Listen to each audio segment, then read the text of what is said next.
So today we're going out to Vallay. No, it's not, it's Vallay actually, but if you read it you would think it was Vallay. And we've had to wait, we came down here about an hour and a half ago and we had to wait till the tide went out before we could start walking. So the tide has went out and we are going to walk out. I think we're going to take our socks and shoes off because it looks quite wet. Right, so as Karen's saying, we're going over to the island of Vallay or Vallay, depending on your pronunciation, and it's only accessible when the tide's out. So we've had to wait till the tide goes out, and we're going to walk about 1.5 kilometres along the sand dunes to the island. So we've checked the tide's out. There's a couple of people in front of us, so we're literally following their footsteps.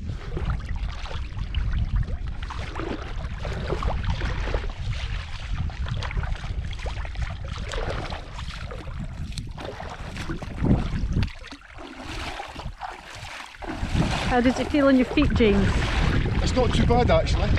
No, is it? It's quite soft.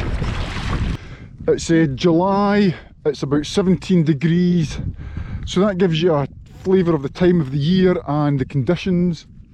If you want to come over here with your bare feet, or not, you know, certainly take your socks and shoes off and then put your socks and shoes on at the other end and take a towel with you.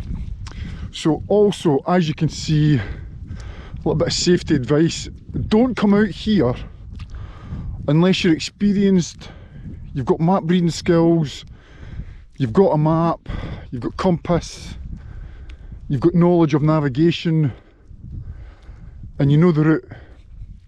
Folk that have came out here and unfortunately drowned because the weathers came in and all they've done is just went round in circles trying to get their way off back onto the mainland.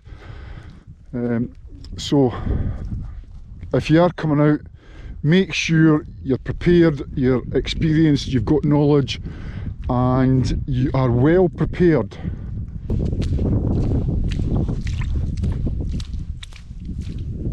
Okay, that's just to give you an idea of how deep you may or may not think the water is by walking over at low tide.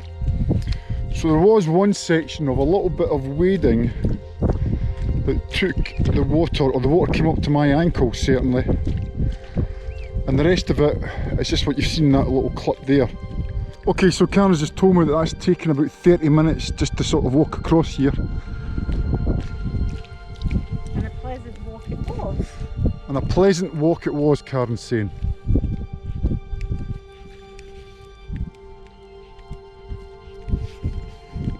There you go, just follow the vehicle tracks.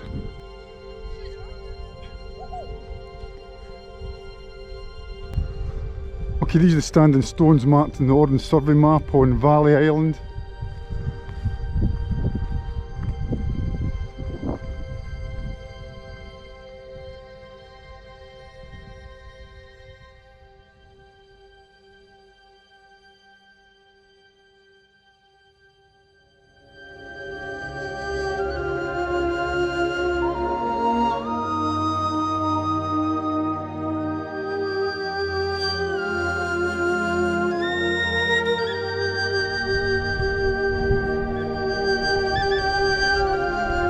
Best beaches in the world.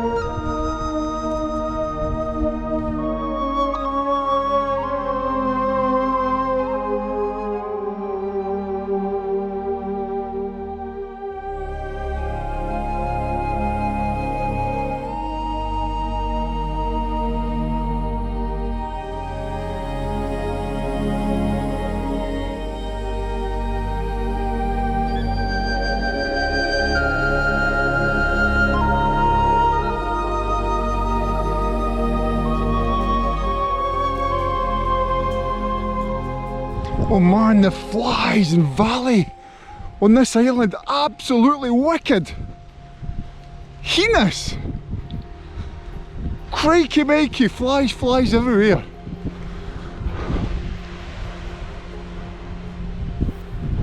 No flies in Karen.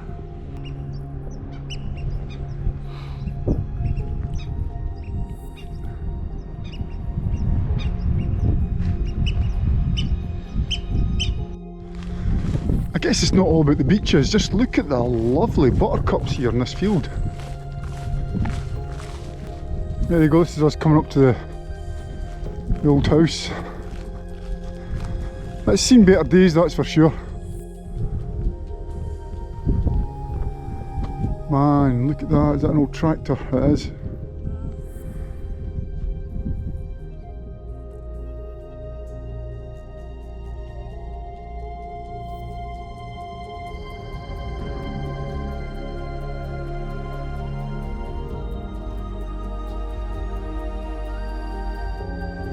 It's like a Sherlock Holmes old building from one of the old black and white movies, Hounds of the Baskervilles I think it was called. But wow, this must have been some building. This is some building. So that's been our day in Vallay, and as James says, we came in, we turned right, went round the island, because a lot of people say they make a mistake of coming here first because you spend so much time here. And right enough, because it's like a mansion that was built by a guy called Erskine Beveridge. He came from Dunfermline and mainly built it for shooting parties and fishing, but he never had much luck with it. And every room has a colourful fireplace in it, but obviously you can't see that. There is a few James managed to get pictures of, but you know, they're obviously.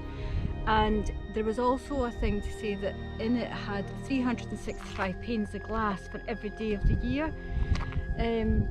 But he died in 1920 and his son lived in it until 1945, and he was actually drowned in an accident coming from North Uist in a crossing. And one say that, you know, it was a stormy night, another one said that, you know, he was an alcoholic, but who'll know. But it's just, at one time this must have been amazing. You know, even now you can look at it and you just think, wow, wow, wow, wow, wow. Okay, so laces are out, ready for our journey back over the sand in our bare feet. We'll be going off in a minute. Low tide was at 10 to 2. It's 3:05. Our cut-off time for heading back was 3:30. So we're still within our thresholds and making the tide, so all's good. Glorious! How do you feel in your feet, wifey? Oh, it's good, it's like a spa. Do you know what? My feet's never had the best treatment ever. They're going to go back and they're going to be as soft as a baby's bum. There you go. Come out to North Uist, walk along the beach, this beach, you get a cheap spa. So I would recommend that if you do come out here and walk along or walk out to the island of Vallay, just take your socks and shoes off, take a towel, and you shoot up. Look at this, it's just glorious.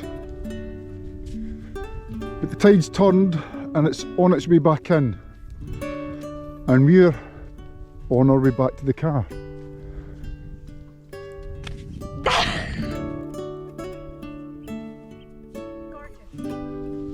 So this is about the halfway mark, crossing the sands, just at this sort of little peninsula here, and there's where we're heading to get to the car. Halfway point's over there, lovely, lovely beaches again. There's wifey. Still got socks and shoes off, and it's been fine. I would strongly recommend just coming over with socks and shoes, bring a towel. You see the towel, and you'll be fine. Just take it easy. Yes, there are lots of little shells. You may be worried about cutting your toes, your feet. I haven't had an issue, neither has Karen. But again, know your surroundings, your environment. It's summertime, it's a great day, sun's been out, the water's lovely and warm now, and you can see the car just beyond Karen. So that was another adventure done for us, over to Vallay, round the island. It was 13 kilometres, it took us 3 hours. Fantastic walking over the sand in our bare feet. That, highly recommend that. Much quicker too, because obviously you're not thinking about puddles or where to put your feet, etc. another fantastic day.